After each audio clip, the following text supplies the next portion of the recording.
Hello, my friends.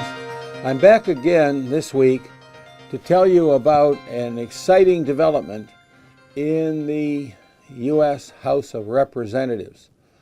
As you may recall, we've been asking the Congress for at least 6 months, perhaps even longer, that they address the question of boycotts, divestment, and sanctions, measures that are being brought against Israel under the pretext that this will stop Israel from so-called settlement activity, that is to say, from building new homes and communities for their growing population in the biblical areas of Judea, Samaria, Jerusalem, and the Golan Heights.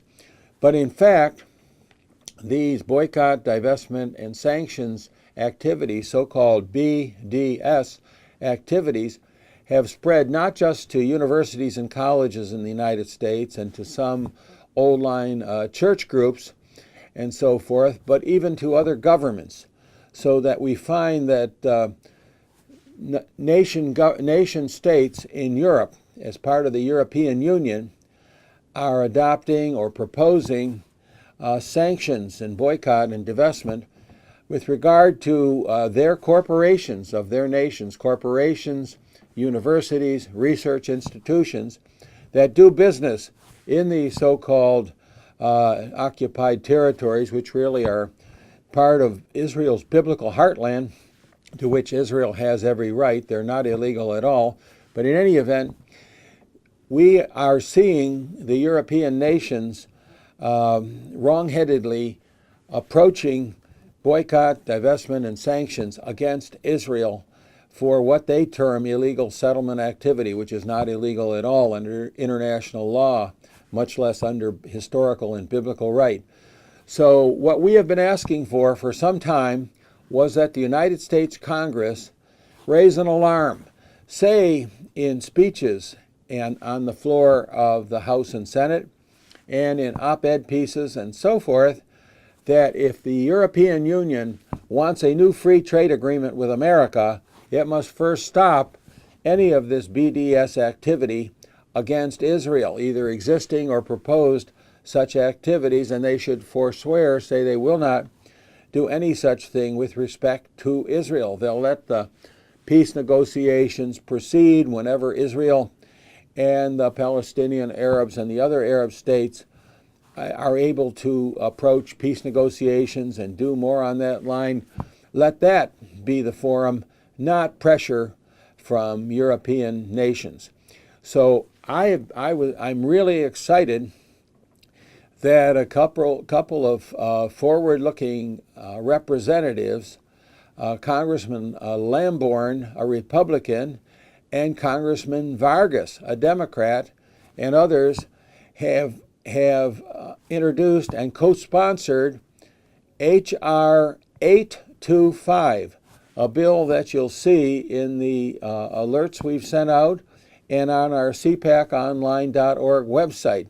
And this bill raises the real possibility and specter of our government, the United States, not entering into such agreements as the free trade agreement with Europe if those nations persist in BDS activities against Israel. So this is legislation that we want to see enacted very quickly. It has bipartisan sponsorship. We are hoping that very soon there will be a Senate companion to H.R. 825, and that either the Senate bill or this H.R. 825 will be enacted very quickly. We've seen some of these bills just move like chain lightning and be ready for signature by the president and therefore be ready for full enactment within weeks.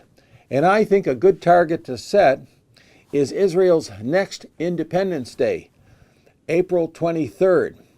So this date, April 23rd, when Israel will celebrate another year as a reborn state, I believe that is when we should, as a nation, present this as a gift to Israel. from the United States Congress, or really, since the President will have signed it, from our entire government, and therefore from our entire people, who say we do not want Israel to be discriminated against in terms of BDS activities against her by Europe or any other nations. And therefore, we are saying that if they persist in that, they will not have a free trade agreement with America. I think this is an exciting and productive and a very fair and equitable piece of legislation. So let's all get behind it. Tell our senators and our representatives to enact this legislation right away. It could be virtually unanimous and be presented to the President for signature. The President very much wants free trade agreements, but I'm sure he doesn't want free trade agreements at the risk of discriminating against our best friend and ally, Israel. So there's a challenge I put before you. Let's get it done. Let's get to our members. Let's insist that they do it right away. Thank you very much, and we'll meet again next week.